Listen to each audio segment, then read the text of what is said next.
ଆପଣ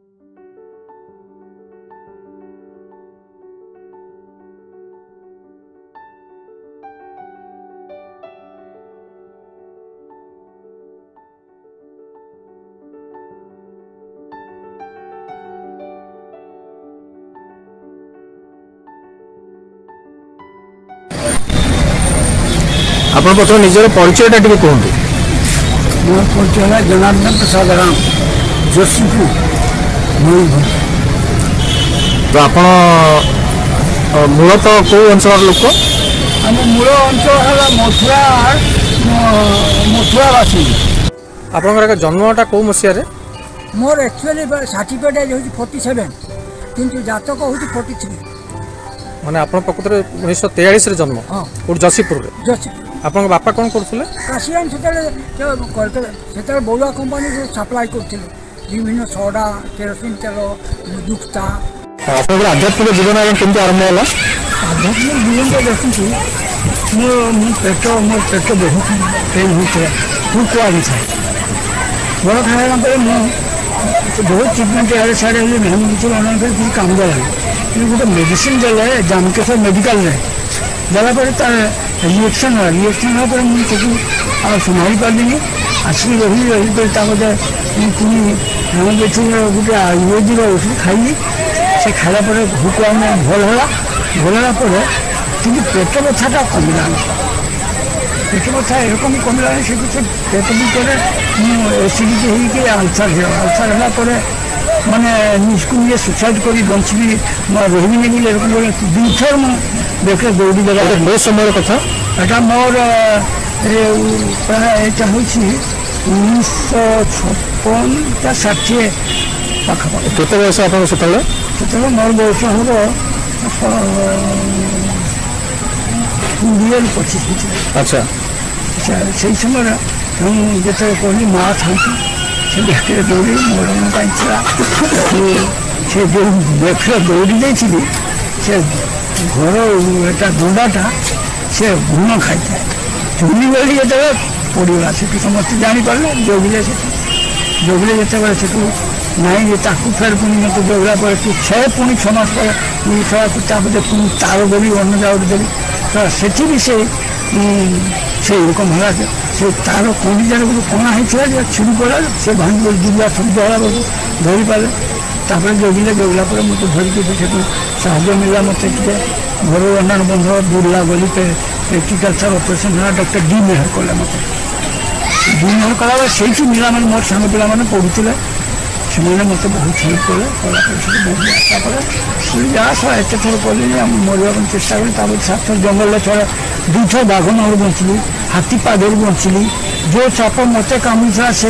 ସାପ ପଡ଼ି ଆସିକି ବେଗରେ ମୋର ବଡ଼ ଭାଇକୁ କାମୁଡ଼ିଲା, ବୁଝିଲେ। ସେଇଠୁ ମୋର ମନସ୍ଥ ଗୋଟେ ହେଲା, ନା ଯାହା ମରିବାର ছিল ତ ମରିଥାନ୍ତି, ମରିପଡ଼ିଲି। ତେଣୁ ଯାହା ତାଙ୍କର କାମ ଅଛି, କିଛି ଗୋଟେ କାମ ହେବ କରିବି, ସେଇଠୁ ମାତିଗଲି। ୟାପରେ ଆଉ ତାପରେ ଭାବିଲି ସେ ଚାକିରି ବି ମିଳିଥିଲା, କରେଇ ଦେଲେନି। ସବୁ ପାଠ ପଢ଼ିଲା ବେଳେ ରାୟରଙ୍ଗପୁରରେ ବ୍ୟାଙ୍କରେ ଚାକିରି ମନା କଲେ, ଚାକିରି କଲେନି। ସେଠି ସେ ଗୋଟେ ଆସିଲା ପରେ କଲେ। ସେଠୁ ତାପରେ ପଶ୍ଚିମ ଓଡ଼ିଶା ରେଡ଼ିଓ ଲାଇନ୍ରେ ଆପ୍ଲାଏଡ୍ ଇଲେକ୍ଟ୍ରୋନିକ୍ସ ବାଲିଗଞ୍ଜ ପାଠ ପଢ଼ିଲି, କରେସ୍ପଣ୍ଡେନ୍ସ କଲି ବେଳେ ସେଠି କମ୍ପ୍ଲିଟ୍ ହେଲା। କିନ୍ତୁ ସେ ଖର୍ଚ୍ଚରେ ଯିବି କେମିତି କଲିକତା ବସ୍ ସେତେବେଳେ ଭଡ଼ା ଥାଏ 7 ଟଙ୍କା 4 ଆଣା, ଯୋଶୀପୁର କଲିକତାକୁ ନୂଆ ବସ୍ ଚାଲିଛି। ଆସିଲି ତାପରେ ଯେମିତି ସେଠୁ ଯିବା ଆସିବା କଲେ, ଚେରମୁଡ଼ି କିସ କଲି, ଆଉ ଉପାୟ ନାହିଁ। ସାଇକେଲଟି ନେଇଯାଏ, ପାଖକୁ ଥାଏ, ଏଗା ସେଗା ସଂଗ୍ରହ କରି ବୁଲୁଥାଏ। ସେ ସାଙ୍ଗ ପିଲା ଗୋଟେ ପଢ଼ୁଥାଏ ସେଠି ପଦାର ଛାତ୍ରରେ, ରାୟରଙ୍ଗପୁର ଗୋଟେ ପିଲା ଡାକା ପଢ଼ୁଥିଲେ, ମାରୁଗିରେ ଚାଷ କଲା ଆଇଲେ ଯିବା ଏଠୁ ସବୁ ଖାଇଲେ ଦିନ ତା ଘରେ ମାନେ ଗେଷ୍ଟ ହିସାବ ରଖିଲେ। ବୁଲାବୁଲି করতে বলুন বলে ডক দিনে বুঝতে বলি বেড়ে সে ডকরে সে পস্তে দিয়েনি যা চাপা ছিল তাকে 5 টাকা দিয়েছিল সেটা মনে আছে। যা তো বুলিকে দেখে আসবো শুধু দেখলা বেড়ে পানি জাহাজে ছোট্টু লোড হয়েছে যাচ্ছি পড়লা আমি জানি একটা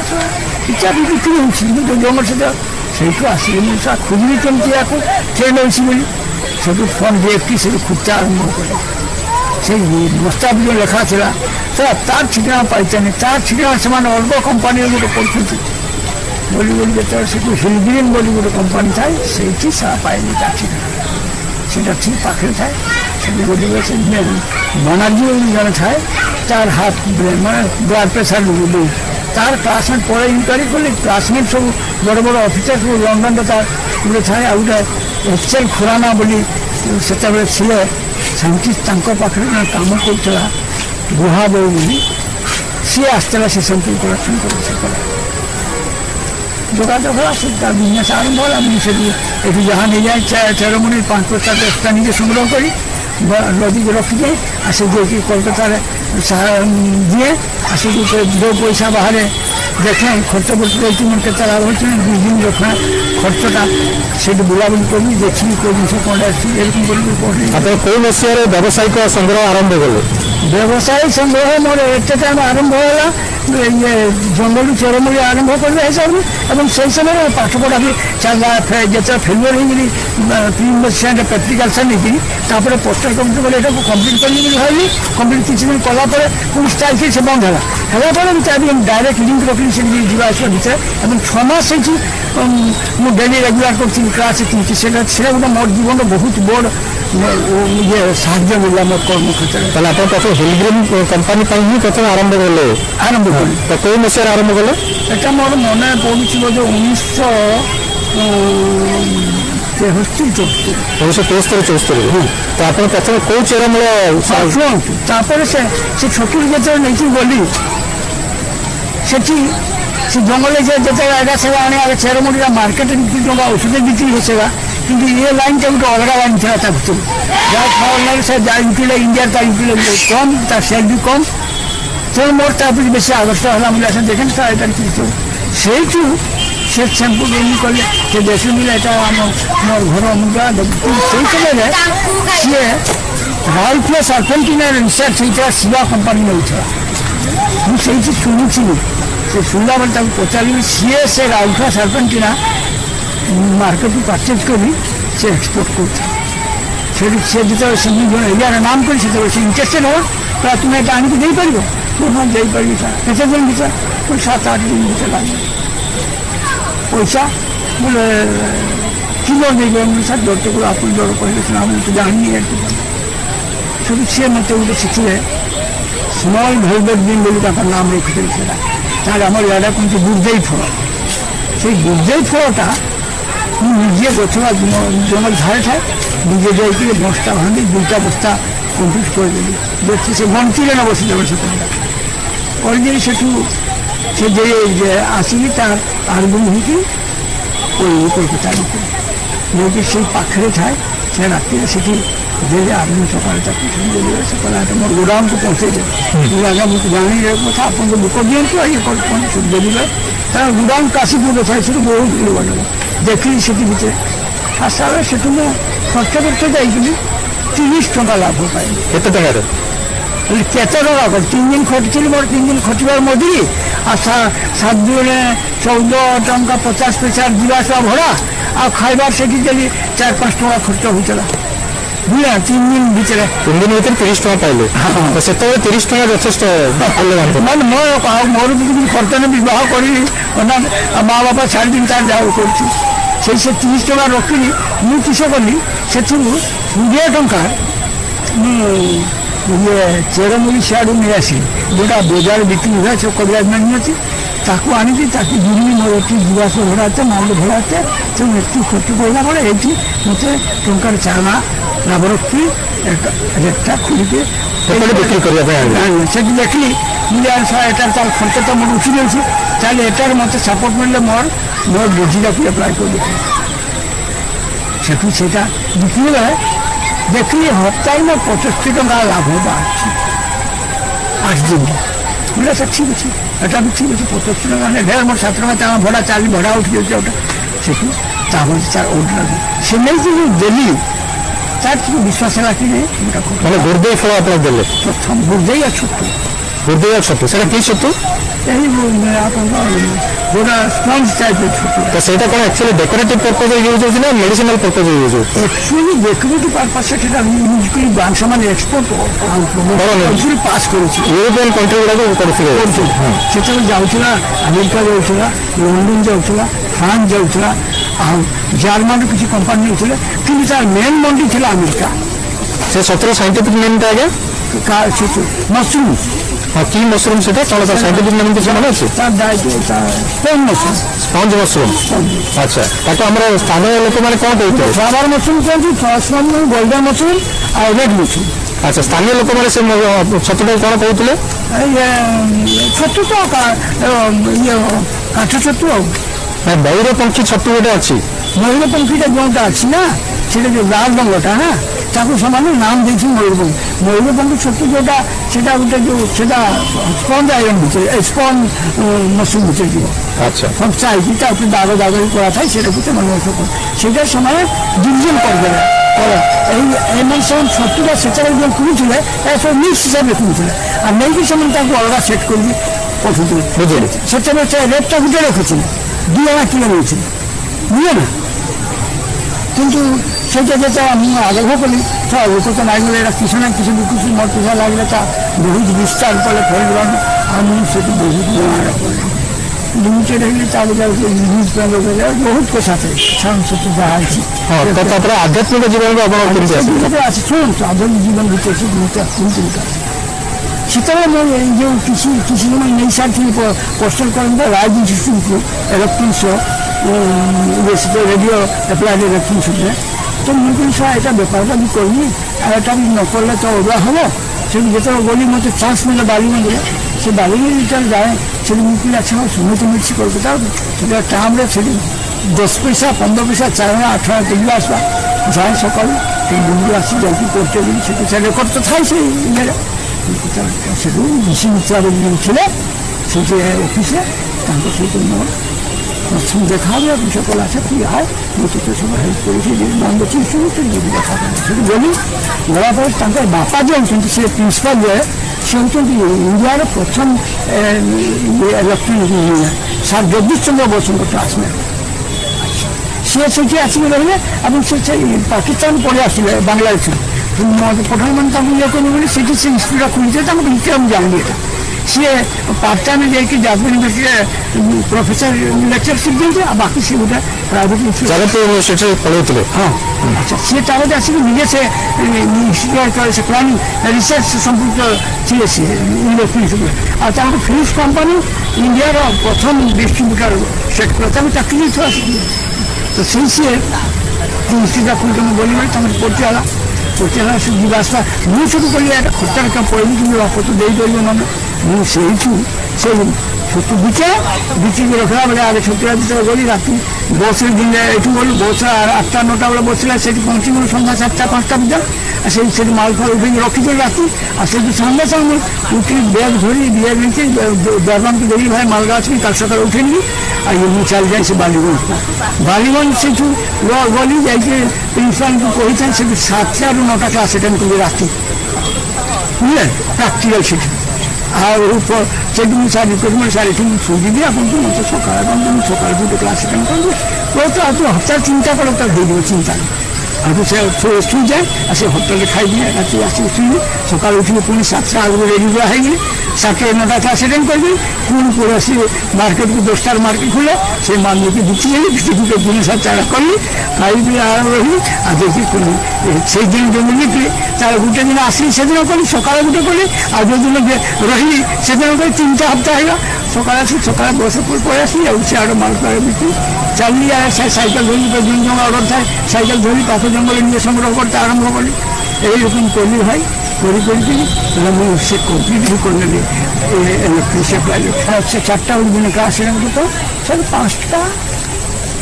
5ଟା ପାଖାପାଖି ହେବ। ଆମର କମ୍ ହେଲା ସେଇଟା। ସେଠି ମୁଁ ଜଣେଥାଏ, ଆଉ ଗୋଟେ DS ସିଂ ବୋଲି ଗୋଟେ ପିଲା ଥାଏ, ସେ ଉତ୍ତରପ୍ରଦେଶର କିନ୍ତୁ କଲିକତାରେ ରହୁଛି। ଆସିକି ସେ ବି ସେ ଶିଖୁଥାଏ। ତ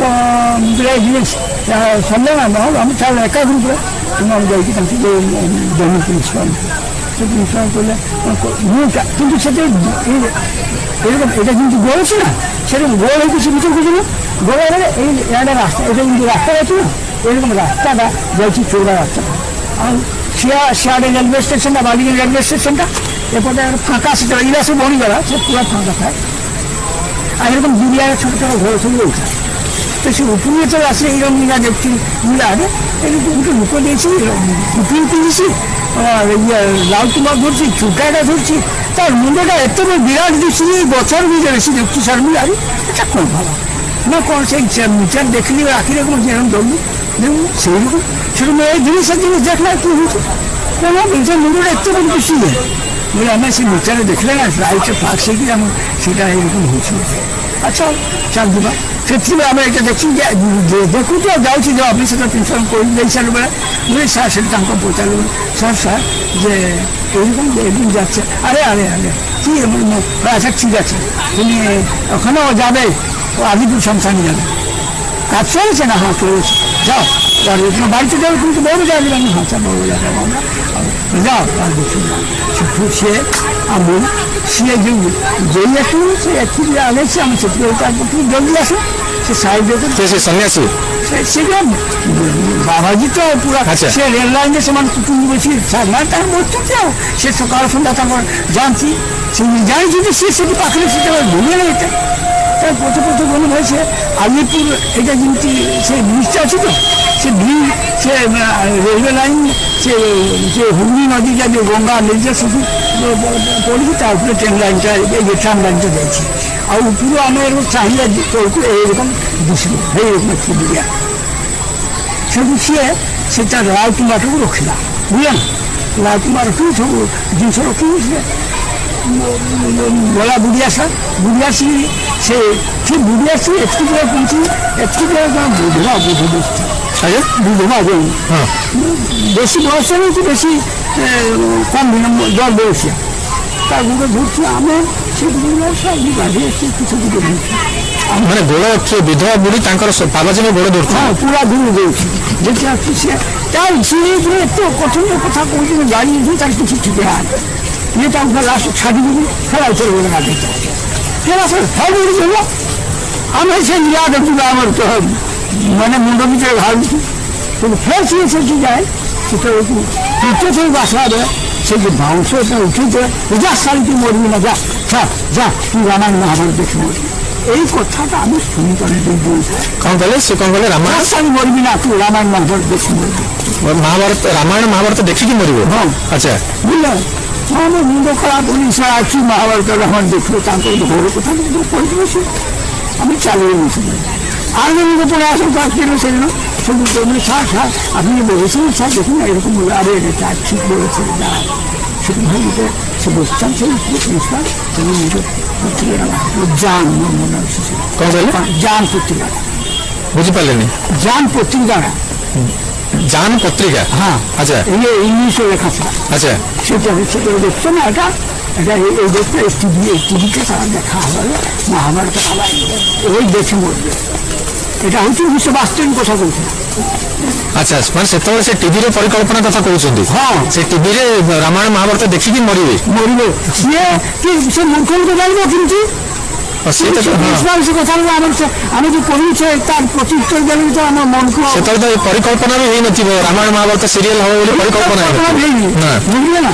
ସେଠୁ ପୁରା ଇଏ ଯେତେବେଳେ ଏ କଥାଟି କହିଲେ ସେଦିନ ଆମେ ଟିକେ କୁସୁ ଲାଇନ ହେବ ସେ ଦେଖିଛୁ ତାପରେ ମାର୍କେଟରୁ ଆମେ ଶୁଣୁ ପଞ୍ଜାବ କିଛି ଏକ୍ସପୋର୍ଟ ଆରମ୍ଭ ହେଲା କଣ ଏକ୍ସପୋର୍ଟ କମ୍ପ୍ୟୁଟର ସବୁ ପାର୍ଟ ଓ ଆଚ୍ଛା ଆଚ୍ଛା ଆଚ୍ଛା বলেছি পরে আসে মানে ইলেকট্রনিক্স পার্টস তাহলে আসুন পাস করে চালাবে মতো মতো সে ফিনিশ কোম্পানিকে চাকরি মিলা তাঙ্করে খাওয়াছে মুর্শিদাবাদে আচ্ছা মুর্শিদা সে ফিনিশ কোম্পানি যে ডিপুর মতো অর্ডরটা মিলছিল সেই ডিপুর কোরিয়ার জনে খুদাবার আছে তার ভাইটি ফিনিশ কোম্পানি রয়েছে ইয়ে সব সেটি জানতাম আসি তো করে যাওয়া ওটা তোমার যে চাকরি করে ফিনিশ কোম্পানি মুর্শিদাবাদ করে না মালিকরা শেখা সম্পর্কে নির্মাণ শুরু করলো যেটা কিছু প্রবন্ধ করে শুরু করে ঠিক আছে তারপর খুশি আপনার মা সে অ্যাপয়েন্টমেন্ট লেটার চেয়ে দিলে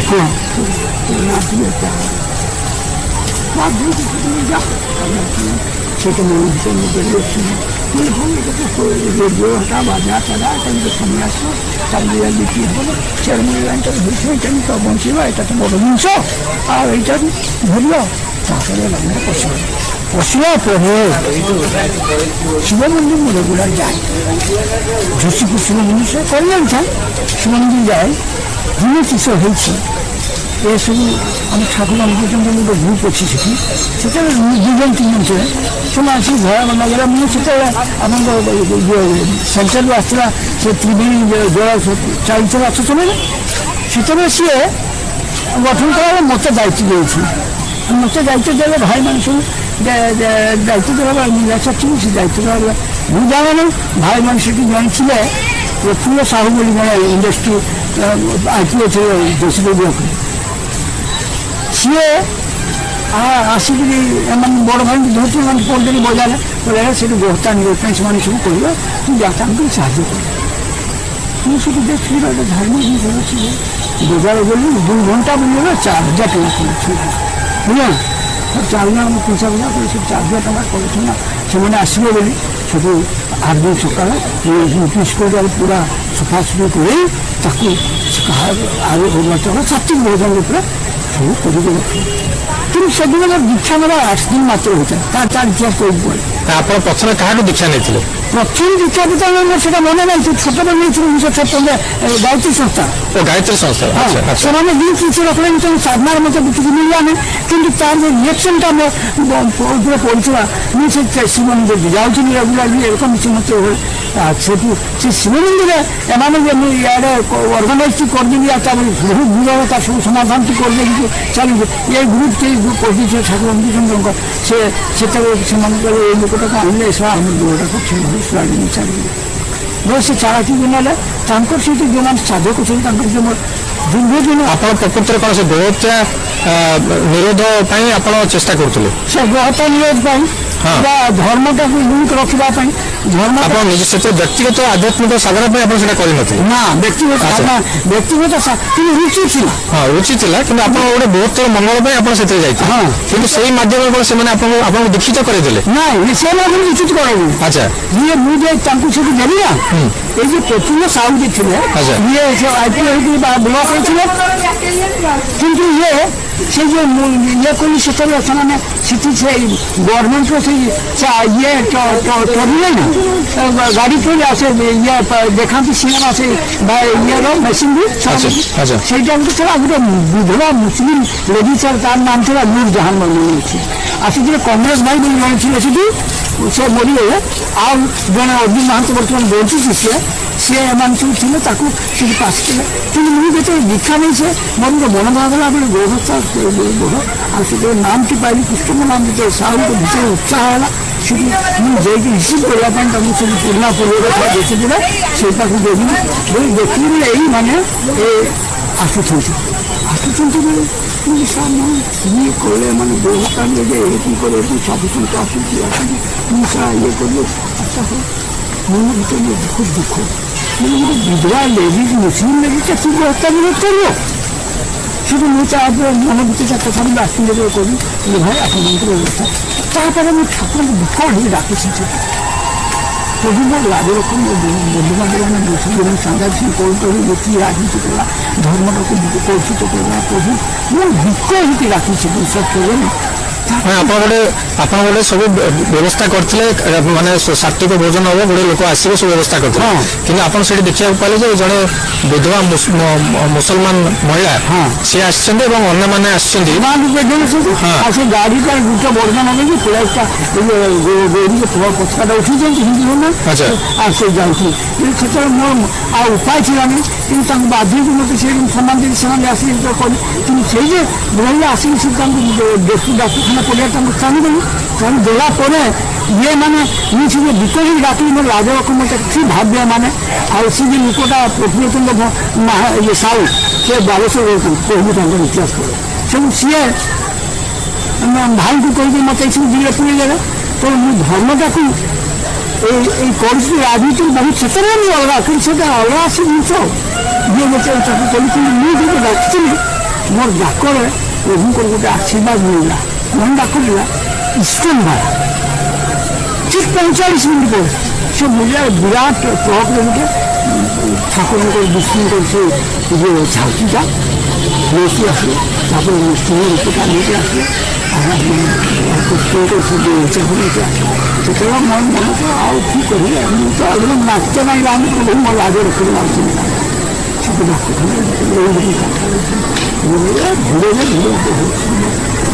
ତାଙ୍କୁ ବି କହିବି ସେମାନେ ବି ଜାଣିନାହାନ୍ତି ତାଙ୍କ ହିସାବରେ ସେମାନେ କହିଲେ ଭାଇ ମାନେ ଇସ୍କନ ବୁଝିଲେ ଆପଣମାନଙ୍କର ସେଟା ମୁଁ ଚିନି ନା ଇସ୍କନ ଜାଣିନି କିଛି ଏଇଟା ଆପଣମାନଙ୍କର ଇଚ୍ଛା କରୁଛି ସେମାନେ ବି ଆସିଲେ ଆগে ଜଣା ଶୁଣି କେମିତି କରୁଛି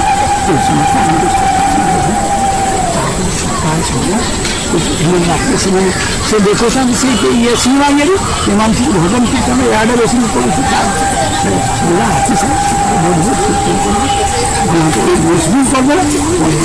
ସେଇ ଇଷ୍ଟର୍ଣ୍ଣ ବାବା ପାଖରେ ଯେଉଁ ବୁଢ଼ା ବୁଢ଼ୀଟା ସେ ବୁଢ଼ା ସେ ବେଙ୍ଗାଳୀ କିନ୍ତୁ ଠାକୁରଙ୍କ ଦେଓଘର ପାବନାରୁ ସେ ବେଚାରା ବିକ ହେଇକି ଜଙ୍ଗଲ ଆସିକି ବୁଝା ସେ ସଂସ୍କାର ସେ ରହିଛି ତାଙ୍କ ସହିତ ମୁଁ କେତେ କଥା କଥା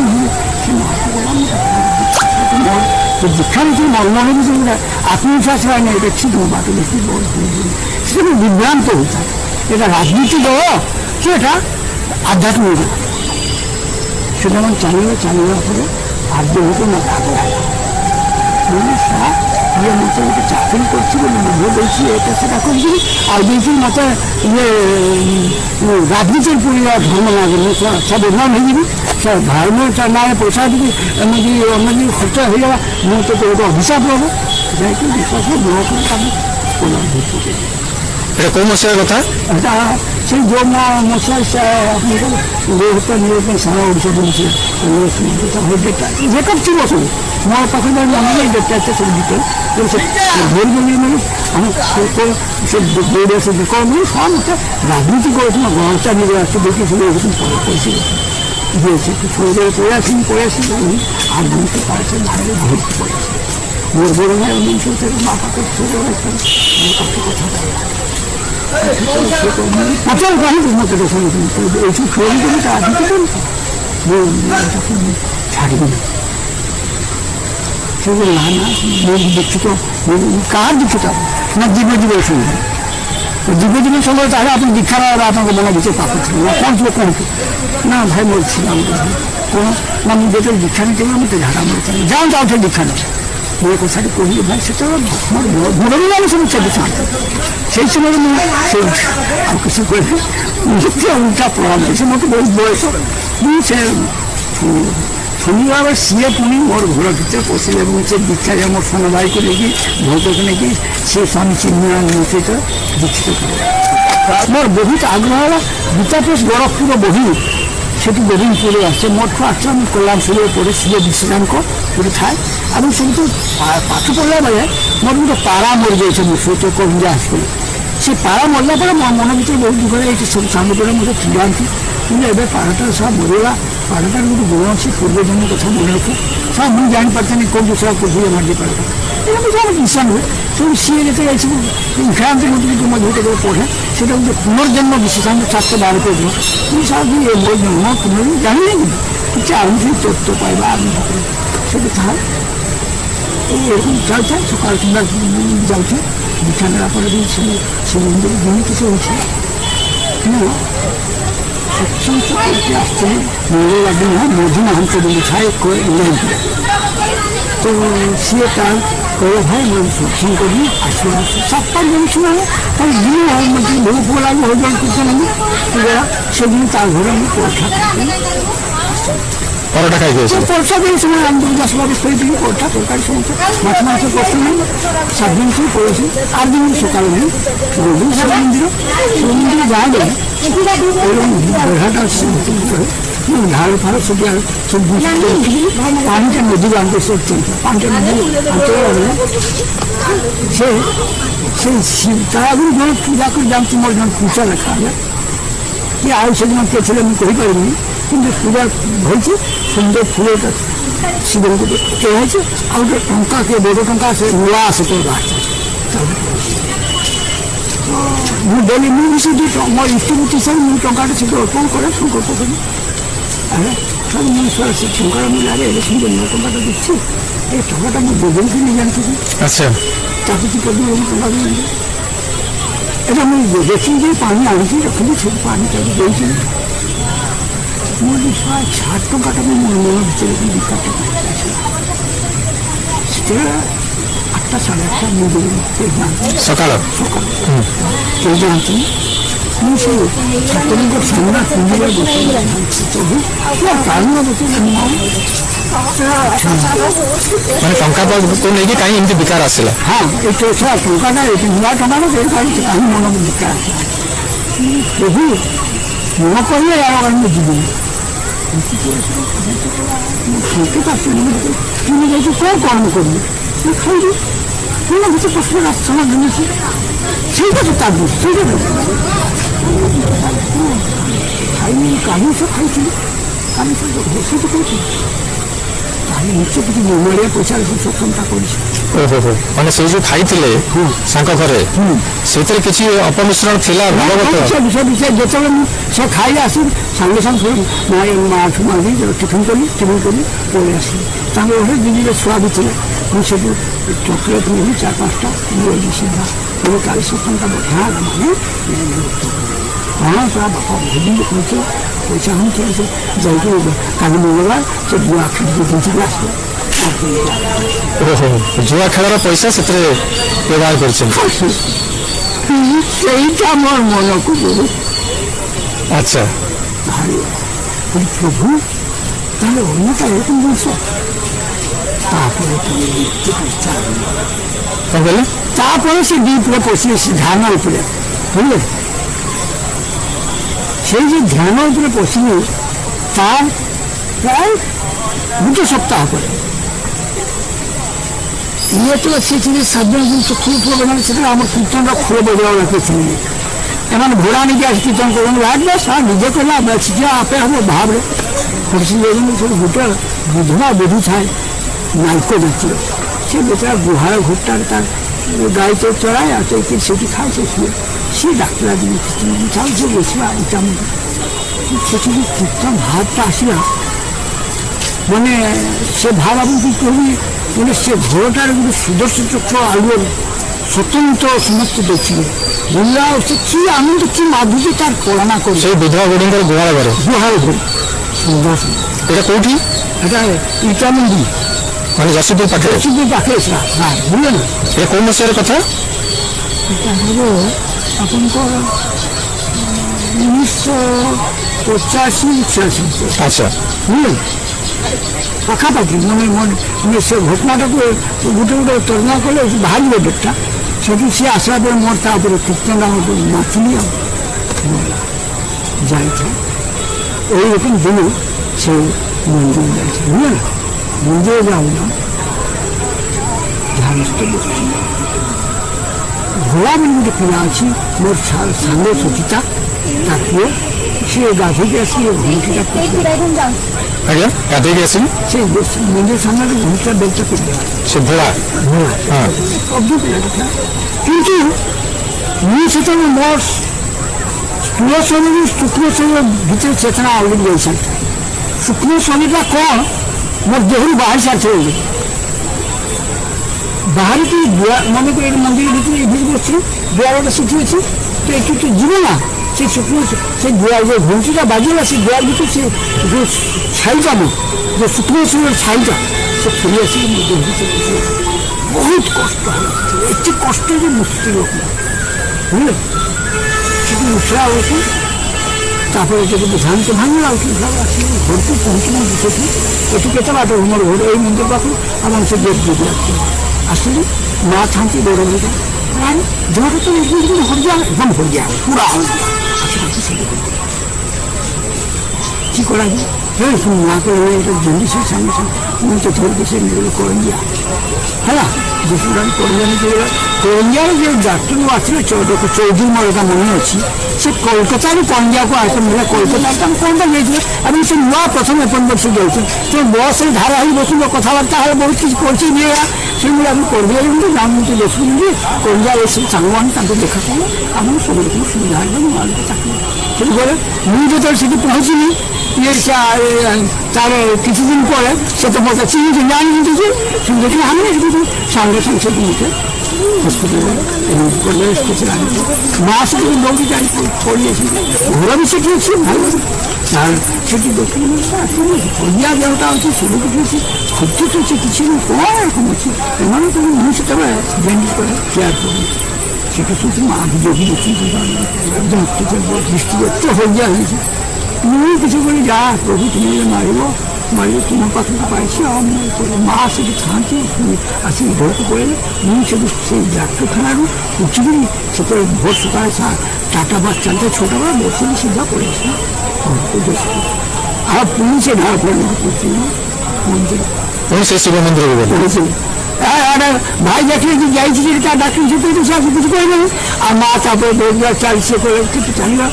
ଆସିବ ସେତେବେଳେ ସେ ମନ୍ଦିର ସେତେବେଳେ ଦେଖୁଥିଲି କ'ଣ ଧାନ ସବୁ ଦେଇକି ତା ଗୋଟେ ଆଡ଼େ ଖାଲି ମୂଳା ଆଉ ଗୋଟେ ଆଡ଼େ ଆଖୁ କ'ଣ ଗୋଟେ ଆଡ଼େ ମୂଳା ମୂଳା ହଁ ଧାନରେ ଉଠୁଛନ୍ତି ହଁ ନାଇଁ ବସିଛି କିନ୍ତୁ ସେତେବେଳେ ତ ଧାନ ଦିଶୁଛି ମୋତେ କ'ଣ ଗୋଟେ ଆଡ଼େ ମୂଳା ଆଉ ଗୋଟେ ପଟେ ଆଖୁ ଆଖୁ ହଁ ଆଚ୍ଛା ମୁଁ ଜାଣି ମୁଁ ସେତେବେଳେ ସବୁ ବୁଝିପାରିଲି ତାକୁ ଉଠିଲି ତାର ମୂଳା ଖାଇବା এই নির্ভরটা ঠিক সেখানে বাহারে শুনিয়ে পাঠে ঘর দুয়ার সেତେବେଳେ ସେଇଠି একটু দূরে আছে রাস্তায় ওখানে একটু বুড়ি সিঙ্গারপুর দুটো গাড়ি যে পূর্ণ মাহান্ত আর হচ্ছে কর্ণন মাহান্ত বর্ণাল মাহান্ত বর্তমান হিচিক সে আপনি যে পূর্ণ মাহান্ত মরিগলানি এমানে ସେମାନେ ନୂଆ ଚାଷ କରୁଛନ୍ତି ଆଖୁ ଚାଷ ବର୍ଣ୍ଣାଲ ମାହାନ୍ତ ଆଖୁ ଚାଷ କରିଥାଏ ଆଉ ସେ ଚାପା ମେସିନ୍ଟା ବେଳକୁ ପାଇଥାଏ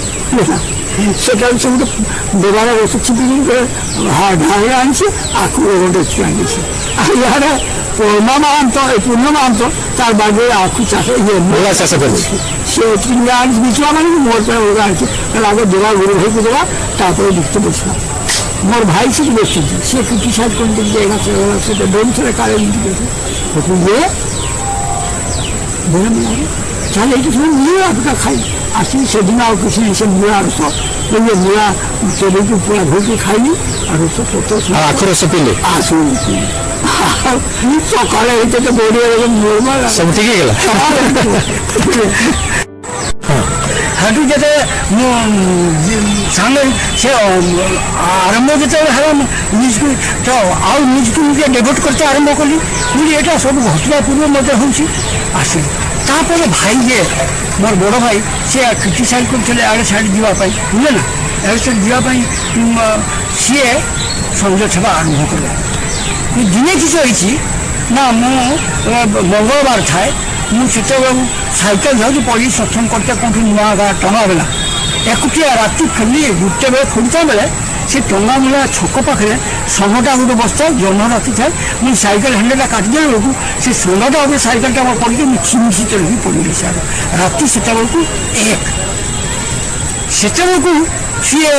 ମୁଁ ଛାତିକୁ ଦୁଖିଲି କିଛି ହେଲାନି ଏକୁଟିଆ ଥାଏ আর ঝড় তো সেତେବେଳେ সে আনন্দ যে মিଳିছি সে সেটু আসি উঠিকি আসি ରହିଲି কিন্তু ভাই ମୋର ସେତେବେଳେ ସେ ଦୁଆର ପାଖରେ ଶୁଣୁଛି ଆଉ ମୁଁ ଆସିଲେ ଉଠେଇଲି ଭାଇ ମୋତେ ଖୋଲିଦିଅ ସେଠୁ ଆସିଲା ପରେ ବହୁତ ଏକ୍ସରସାଇଜ୍ ହେଇଯାଉଛି ପାର୍ଟିକୁଲାର କଥାଟା କହିଲେ କିନ୍ତୁ ମୁଁ ଭାଇଙ୍କୁ ଆଉ କିଛି ଉତ୍ତର ଦେଲିନି ମୁଁ କହିଲି ଆଚ୍ଛା যদি এক্সরসাইজ ঠাকুর তুমি বুঝব মু তো খরাপ কাম যাই সিনেমা বানিয়ে নয় মতো আনি তো এইপাই সে কহিবে কালি মতো কলকাতা যাবার আছে ডেরি হব রাতি শুইবি সেইপাই কালি মোট দুটা যেমনি সকাল সে গাধি রেডি কলকাতা পাই যাওয়া বাহারি কলকাতার কাম দাম কলি দেখন্তু সেদিনের বিচিত্র ঘটনা ঘটে মু কলকাতা গণেশ সিনেমা শ্রী গণেশ সিনেমা দেখুছি গণেশ চৌকিগুলো হ্যাঁ ଆପଣ ସିନେମା ଦେଖିବାକୁ ଯାଇଛନ୍ତି ସେ କାମ ଧାମ ଛାଡ଼ିକି ଶନିବାର ଦିନ ଥାଏ ଶନିବାର ଦିନ দেখতে ଯାଇছেন সিনেমা দেখতে সেইটি ମୋ ସାଙ୍ଗରେ କର୍ମିଆର ଗୋଟେ ପିଲା ରାଜୁ ଅଗ୍ରବାଲା ସେ ଥାଏ ସେ ବି କହିଲା ତାର କାମ ଛାଡ଼ିଲା ଯିବା କ'ଣ ଚାଲ ସିନେମା ଦେଖ ଏଇ ଛୋଟବେଳେ ଆମେ ଚାଲିଗଲୁ ମାନେ ମିଟିଂ ଦେଖି ଚାଲିଗଲୁ ଦେଖିଲା ବେଳକୁ ସେତେବେଳେ ଡିସେମ୍ବର ମାସ 5ଟା 12ରେ ପିଲା ଠାକୁର সেদিন বলে রাজু তুই দেখ বাহারে অଛନ୍ତି পিলা 15 মিনিট সেই হল ভিতরে আমরা চেয়ার দেখুଛୁ বাহারে আসি বসি পিলা একটা সেদিন মনে মনে করছি কলকাতা গণেশ টকি গেলে শ্রী গণেশ দেখুଛୁ ଆଉ ସେ ସେଇ ଭିତରେ ଇଣ୍ଟରଭ୍ୟୁ ଭିତରେ ମୁଁ ଆସିକି ପ୍ରେୟାରଟି କରୁଛି ସାথে ଦେଖନ୍ତୁ ତାପରେ ଆସିକି ସେଦିନ ଚାଲି ଆସିକି ଶନିବାର ରବିବାର ଦିନ ପହଞ୍ଚିବୁ। ରବିବାର ଦିନ ପହଞ୍ଚିଲା ବେଳେ ସେଟା ସବୁବେଳେ ଗୋଟେ ମୋର ମାନେ ଇଏ ମନ ହୁଏ। ଆଉ ସେଠି ଆସିଲା ମାନେ କାମ ଇଚ୍ଛା ବହୁତ ଯାଏ। ତାର କାରଣ ତ ଅନ୍ୟ ଥିଲା। କୋଉଠୁ ଆସିଲା ପରେ? କଲିକତାରୁ ଆସିଲା। କଲିକତାରୁ ସେଠି ବାହା ହେଇସାରିଛି। ସେଠୁ ଖାଇଛୁ ସେତେବେଳେ ଗ୍ୟାସ୍ ନାହିଁ। ସେ ଚୁଲିରେ ଦେଲେ ମୋତେ ପରଠା ଦୁଇଟା କରିଦେବେ, ଆଳୁ ଭଜା ଟିକେ ଦେବେ, ଖାଇଲି ଚୁଲି ନେବେ ଏଠି ବସିବି। ଆପଣଙ୍କ ଘରେ ଆସିଛି ସେଠି ସୋମବାର ଦିନ ରବିବାର ଦିନ ଗାଧୋଇକି ବସି ଆପଣଙ୍କ ସ୍ତ୍ରୀ ରାନ୍ଧିଦେବେ। ମା ଆସିକି ବସିଛନ୍ତି ଆଉ ବଡ଼ ଭାଇ ସେପଟେ ବସିଛନ୍ତି। ସବୁ ମୋତେ ଖାଇତେ ଦେବା ୱାଇଫ୍ କହୁଛି କିନ୍ତୁ କାଲି କାହିଁ ছিল ତୁ ଜାଣିନି କି କାହିଁ ছিল ଏ କଥା ରଖୁଛୁ। ସେ ଏরকম ভাবে প্রশ্ন করছি যে ଗୋଟେ সন্দিগ্ধ মনে হয় বুঝলে না কি বলছি ভাউজ কইদিয়েছি আর কাহি তুমি কইদিয়েছি আমি কিছু আছে ভালো চলে ୱାଇଫ୍ ମୋତେ ଖରାପ ଭାବୁଛି ମୁଁ କେଉଁ ଆଡ଼େ ବୁଝାচ্ছি କାହିଁକି ଏଇଟା ମୋର ମନ ଭିତରେ ଆସିଲା। ମୁଁ ମୋର ସାଙ୍ଗ ଯୋଜନା ଆସିଲି କଣ୍ଟାକ୍ଟ ସିଏ ମୋ ପୁଅଟାକୁ ଆସିଲି ମୁଁ ସେଇଟା ରହିଯାଇଛି ଟିକେଟ୍ ଦେଇକି ମୁଁ ବୁକିଂ କରିଦେବି। ଯାହା ବସ ସେ ତାକୁ ଛଡ଼ା ଜେଲ କହିଲେ ଯାବେ ତାର ବାପା ସେଠି ଆଉଛି ତା ମାଆକୁ ଯେ ତା ଛୋଟ ପିଲା ଅଛି ତା ମା ପାଖରେ କହିଦିଏ ବୁଝିଲେ ନା। ସେ ଆପଣଙ୍କ ନାଁରେ କିଛି ଖରାପ କଥା କହୁଛନ୍ତି? ମୁଁ ଖାଲି ଜେଲ ହିସାବକୁ ଆଉ ସେ ବୟସ ସେ ଆସିକି କହିଦିଏ ଇଏ তার সেই কিন্তু সেদিন সে ঘটনাটা অন্যরকম ছিল আমি জানিনি। ମୁଁ যে সেটি প্রেয়ার করছি এবং ইয়ে যে মা যে সে ভাউজে যে কহিলে সে মা যে কহিলে କହିଛନ୍ତି সেটি ମୁଁ ସିରିୟସ୍ ଜିନିଷ କଥା କିନ୍ତୁ କିଛି ହେଇଛି ବୋଲି ନହେଲେ କାହିଁକି ଏଟା ସେ ଲାଗୁଥିଲି ମୋ ରାନ୍ଧା ଚେକ ସେଠୁ ମା କହୁଛି ଆରେ ଆଉ ତୁ କାଲି କାହିଁ ଥିଲୁ ଆମର ଏরকম ছিল ଇଏ ସିନେମା ଦେଖେଇଥିଲେ ମନ ରଖିଛ କହିଲେ ଆଉ ସିନେମା ଚାଲିଥିଲା ଆଜି ମୋ ସାଙ୍ଗରେ ଥିଲା ସେ କିଛି ନ ଆଉ ତୁ ଠାକୁର କେତେବେଳେ ଡାକିଲି ତାହେଲେ ମୁଁ ସେଇଠୁ ବାହାରି ଆସି ସେମାନେ ଡାକିଲି ତାଙ୍କୁ 5ଟା 12ରେ ହେଇଯେ ମା ଏ କଥାଟି କହିଲେ ହେଇଛି ନାରେ ତୁ ସେଠି ପ୍ରାର୍ଥନା କରୁଛୁ ଠାକୁର ଭଳିଆ ତୋ ଶବ୍ଦ ଶୁଣିଲେ ଆମେ ସମସ୍ତେ একদম স্পষ্ট ভাবে একটা শুনি মানে এইটি থাইকি আপনার কলিকতার প্রার্থনা করছেন এমানে যশীপুরে আপনার ঘরে সে শুনি পাচ্ছেন আপনার প্রার্থনা করছেন সব শুনি পাইলে আচ্ছা আচ্ছা সেবার শুনে মা দৌড়ি যে বড় ভাই ডাকি আনলা যে বড় ভাই মধ্যে ফিক্সাইড করছে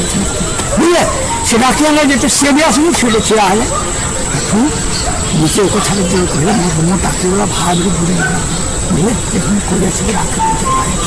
সেঠু আর তারপরে তোমার সে দিনারে যেতেলা বলি সৎসঙ্গে ভাই সেপরে পেপারে বাহারে দেখে সেদিন আমার তো সেটি ডিসাইড করে পেপারে কোন বাহারলা হ্যাঁ পেপারে কোন বাহারলা পেপারে আছে ঠাকুর সৎসঙ্গ ফসঙ্গ হলে বিভিন্ন কথা বাহারে আচ্ছা তো আপনার নিজে আগ্রহ বশত দেখা নিয়েছিলেন না পরিস্থিতি বশত দেখা না পরিস্থিতি নেই সে আগ্রহ মোর ধর্ম বিষয়ে জানবার আগ্রহ ছিল এবং তার এই বিষয়ে চর্চা যেতে পুনর্জন্ম অঙ্ক পড়িছি মোর পুনর্জন্ম কথা কি মনে কাহিনী পড়ুনি সেই কথাটা ମୁଁ ଯେତେବେଳେ ମୋତେ ସବୁ ଏମାନେ କହିଲେ ଦୀକ୍ଷା ମୁଁ କହିଲି ଦୀକ୍ଷା ଏଇ କ୍ଷେତ୍ରରେ ସେଠୁ କୃଷ୍ଣଚନ୍ଦ୍ର ମହାରାଜ ଜଣେ ଋତିକ ଥିଲେ ସିଦ୍ଧିକ ସାଧକ ବାଲେଶ୍ୱର ତାଙ୍କ ଝିଅ ନିଚମ ତାଙ୍କ ଜୀବନର ଇଚ୍ଛା ସେ ଯେ ଜାଣିଲି ଅନାନ ସେ ମୋ ସହିତ ବହୁତ ତର୍କ କଲେ ଗୋଟେ ଦିନ ରାତି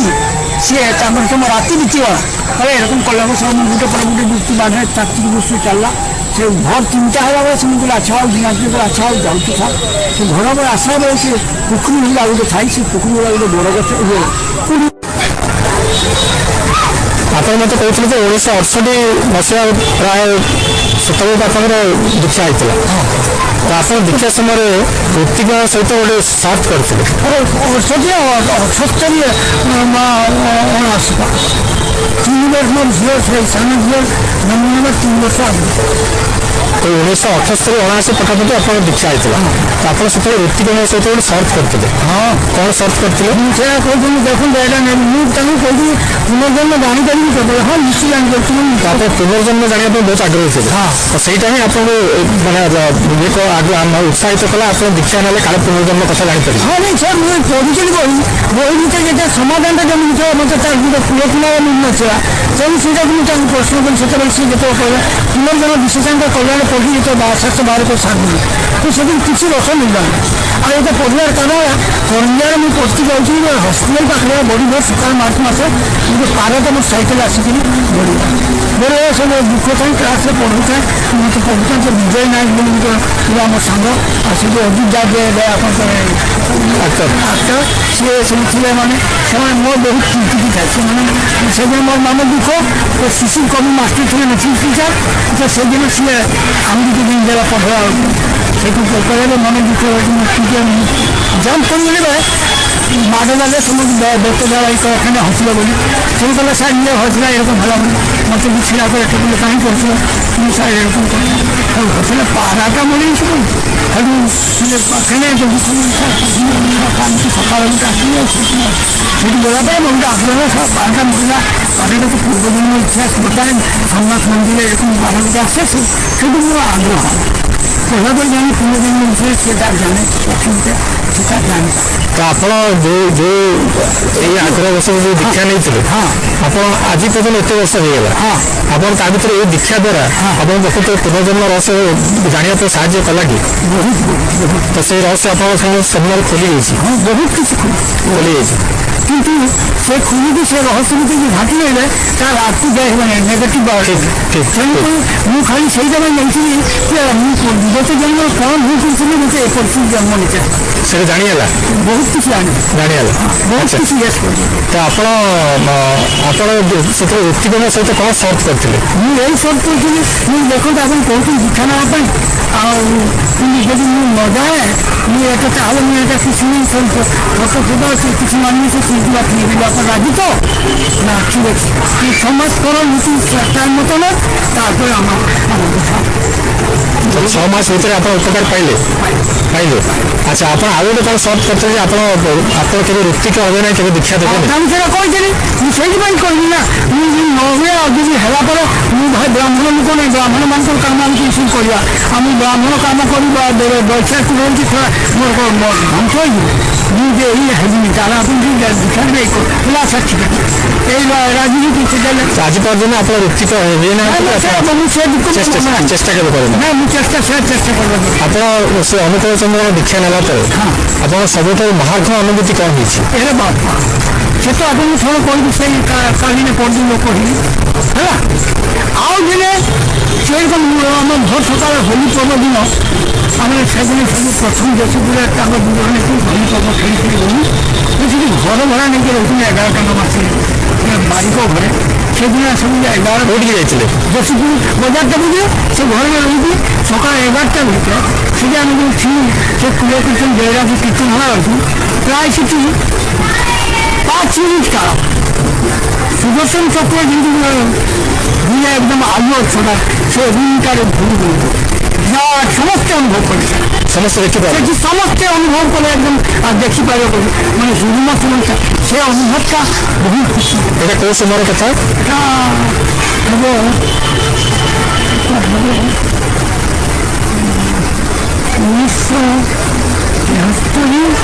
1973 ସେ ଗଲେ ମୁଁ କେତେଟା ପଢ଼ିଗଲି ସେଦିନ ଯେଉଁ ଘର ଥିଲା ଆଚ୍ଛା ଆପଣ ଯେଉଁ ଦୀକ୍ଷିତ ହେଲେ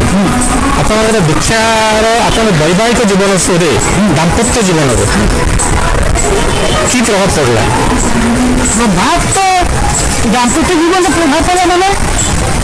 নিজগুলো যে খুব সুন্দর সে আসে কামু বাসনাটা আসে নাই কিনে আসে সেটা মতো বেশি এফেক্ট করা না দিয়ে সেটা কিন্তু প্রতি নিশ্চয় অনুভব করতে যিনি কলকাতার এরকম আসে তো কলকাতার যায় কলকাতার এইসব ছোটো ছোটো সাপ্লাই করে মার্কেটে দিয়ে প্রেমা কৃষ্টি দেখুন অফিস হচ্ছে শিলিগুড়ি ইন্টারন্যাশনাল সে এক্সপোর্ট করে সে হচ্ছে শিলিগুড়ির পার্টনারশিপ করে ভারী মার্কেট ভারী বিভ্রান্ত মশি করে পরিশ্রমের পয়সা দেবে তো সে তার গোদাম থাকে কাশীপুরের সেটু প্রায় 10 কিলোমিটার বাটো সেই 10 কিলোমিটার চালিয়ে আসবি তারপর শিলিগুড়ি মেয়েদের কোনো ব্যাংক হয়ে যাবি সেই কোম্পানি সে দুইটা দিনে পড়ে যায় সেটা একটু যেটা বিলাসবান প্রেমা দৃষ্টিতে সেটা বুলেটে আম্বাসের অফিসরা সে মিলে আম্বাসের এরকম ফরেন অফিস যায়নি সে ଯେଉଁ ବିଲ୍ଡିଂଟା ସେ ଯାଉଥିଲା ଉପରେ ଯାଉଥିଲା ମତାବାଦ ସେ ମୋତେ ଦେଉଥିଲା ସେ ବିଲ୍ଡିଂ ତଳେ ଗୋଟେ ଏରকম ହୋଟେଲ ଭଲ ওই সকাল করে বাপার শুধু খাଇବା দেওয়া দিয়ে থেকে নিজের আসা তাহলে একটু খাইতে যদি 12টা মতো সকালে খায় সে খাই দিয়ে কিন্তু অরুয়া চাউল বাফা সিস্টেম অরুয়া চাউল অন্যান্য ভেঙেছেন খাই দিয়ে যায় উপরে পয়সা ভুলবো কারণ সেই আসছি সঙ্গে সঙ্গে ভুলবি আর উপরে আসি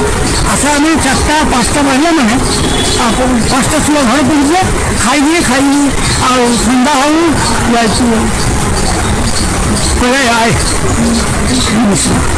সে প্রথম দুজন অসল দুজন সব সারা গিয়ে দেখলে একটু কিছু বাকি একটু এরকম করে কাহিনী করছি দিয়ে কিছু খাইছি 7:30 বছর মাংস আমি খুব খাইছি বেগুন চলে গেল কিন্তু তার পরিণতি কাহিনী এরকম হয়েছে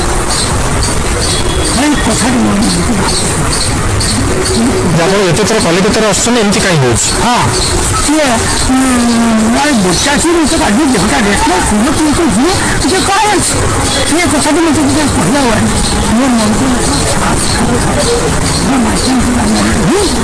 ସେଠି ସାଙ୍ଗେ କିସ ବୋଲି ଶକ୍ତି ନାହିଁ ଲୁଗାପଟା ଖୋଲିକି ଠାକୁର ବସେଇକି ବସିଗଲି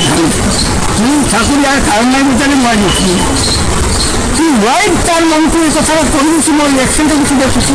से कुछ भी ठाकुर जी चाहिए जो कुछ बुद्धि नहीं थी फ्री नहीं थी किसी कह नहीं ମୁଁ ପ୍ରାୟ ସେଠି ରାତି 2 ବାଜିଯାଇଛି ସେଇଥିପାଇଁ ମୋର ଦେହର ଗୋଟେ ସିଂହ আমি সেই সিংহটা এইভাবে অনুভব করি যে প্রত্যেক লোমকে দিয়ে কিছু যাଉଛି দেখি চিত্র ছাড়া সত্যি আমি সে এতে যে জোড়ান উঠবা আরম্ভ করা যে বিলকুল যে চিন্তা ভাবে সেটা দেখছি দেখি তারা এবং তারা গ্রহ সব দেখে সবই দেখি একদম দেখলাম পৃথিবী দাঁড়িয়ে উঠিয়ে উঠিয়ে যায় খুব তোমার বাবা কিন্তু ছাত্রের নাম বলার আমি ছাড়ি সত্যি আমি ভুলেছি শুধু দেওয়াও দেওয়ার ঠিক ছিল দেখি লক্ষ্য থেকে ছিলাইগুলো বিরাট আলো সেইখানে প্রকাশী বুঝলে না প্রকাশী হওয়ার সে আলোটা সারি মিছিলটা যে আছে পুরো পোল চলছে পোলটা পৃথিবীর পড়া পৃথিবীটা বিভিন্ন সরকার লেখা দেখেছি লগ্ন নাট্য ভালোবাসি চালিয়ে কিন্তু প্রভু এবার কোন দেখেছ ମୁଁ ତାର କାରଣ ଯାହା ମୁଁ ସେ ପୃଥିବୀ ବୁଝିପାରୁନି ମୁଁ ଦେଖିଲାম ଯେ ଯିଏ କିଛି ଖାଇଛି ସେ ଛାଣିଟା ସେ ଛାଣି ପଡ଼ିଛି ଲାଇଟ୍ଟା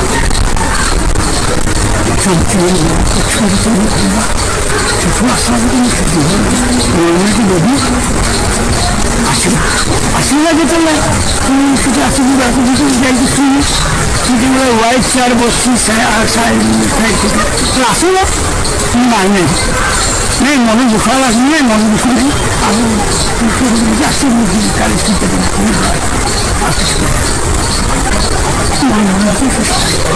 তার বিরুদ্ধে কিন্তু আমি সারা কাহিনী তারপরে সেটা করতে গেলে সেটা করে যাই চাও এবং দেখে না এখানে আসলা সেই সব বেশালা ସବୁ କାମ କରନ୍ତି ସେମାନେ 4 ଦିନ ସାରା କାମ କରନ୍ତି ଆଉ ଯଦି ସେମାନେ ରାନ୍ଧୁଛନ୍ତି ଆଉ ସେମାନେ ବେଶ୍ୟାମାନେ ରାନ୍ଧୁଛନ୍ତି ସେ ଖାଦ୍ୟ ବୁଝିଲେ ନା ସେଟା ମୁଁ ଜାଣିନି କେମିତି ନହେଲେ ଦେଖିଲି ସେ ଗୋଟେ ପାନ ଦୋକାନ ଥାଏ ସେ ପାନ ଦୋକାନରେ ଘଣ୍ଟା ଖୋପା ଲାଗିକି ଯାଇଥିଲା ସେଠି ଖାଇଲେ ডাব রক্ত এই ডাব রক্ত দেখুন খাইতে ডাব আসলে রাজিদে কালু শুধু যেগুলো বসেনি কালকে কাজে করতে খাইতে মানে পরে খাইবার দিয়েছিলাম তুই ভাই তুই আমার দিকে খাবার সময় ভিতরে মনে একটু ভেজিটেশন সরি বসে আমার কিনে কথা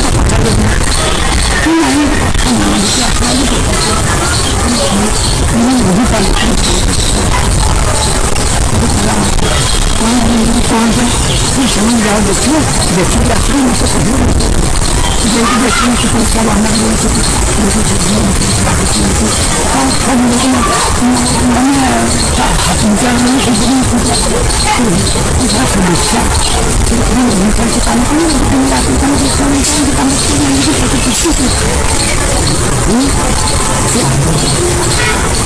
ସେଦିନ ଭାବିଥିଲେ ବହୁତ ଏବଂ ତାପରେ ବି ଜ୍ଞାନ ଫୁଟିଲା ଯେ ସାଧନାରେ ଖାଦ୍ୟଟା ଏପଟ ସେପଟ ହେଲେ ବି ମନଟା ସ୍ଥିର ହେବା ଠିକ୍ ଠିକ୍ ଠିକ୍ ଆଚ୍ଛା ଆପଣ ଥରେ ଯେଉଁ ଏଇ ସମୟରେ ଆପଣ ଦେଖିବାକୁ ପାଇଥିଲେ ସେ ଯେଉଁ ସୂର୍ଯ୍ୟ ଚନ୍ଦ୍ର ଗ୍ରହ ଯେଉଁ ଆପଣ ଦେଖିବାକୁ ପାଇଥିଲେ ପୃଥିବୀ ଘୁରୁଛି ଏଇ ସମୟରେ ଦେଖିବାକୁ ପାଇଥିଲେ ଆଚ୍ଛା ଆପଣ ଲିଙ୍ଗରାଜ ମନ୍ଦିରରେ ବହୁତ ସୁନ୍ଦର ଅନୁଭୂତି ହେଇଥିଲା ଆପଣ କହୁଥିଲେ କ'ଣ ଏକ୍ଜାକ୍ଟଲି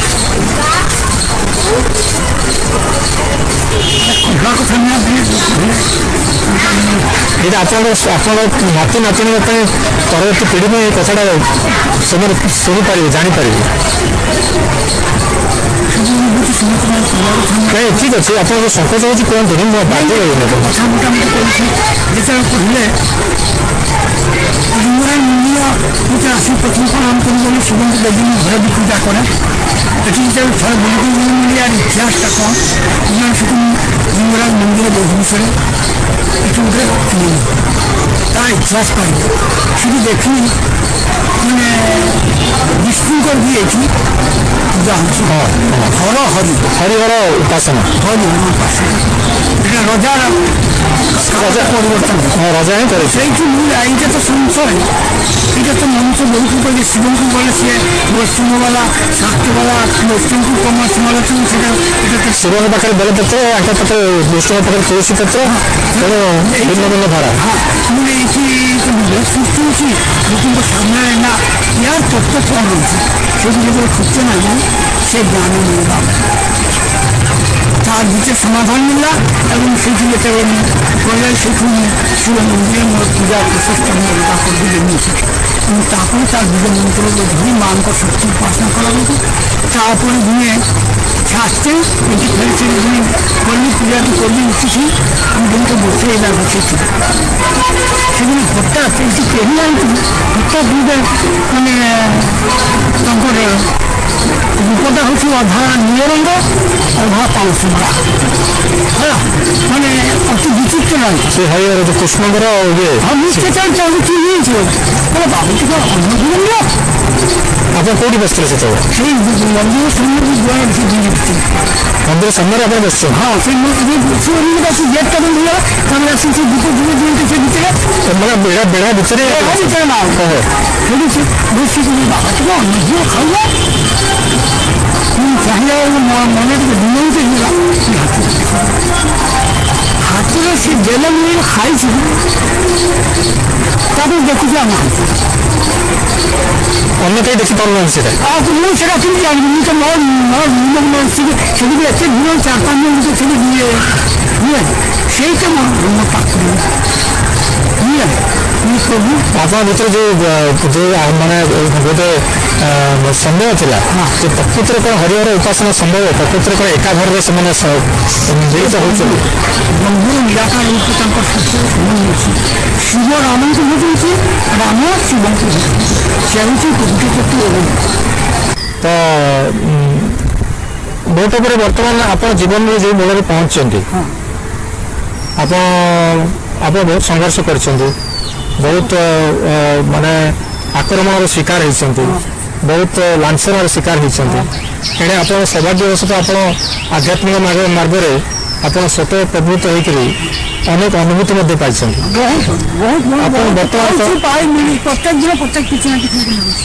ବର୍ତ୍ତମାନ ଆପଣଙ୍କ ଜୀବନରେ ଯେଉଁ ମୂଳରେ ପହଞ୍ଚିଛନ୍ତି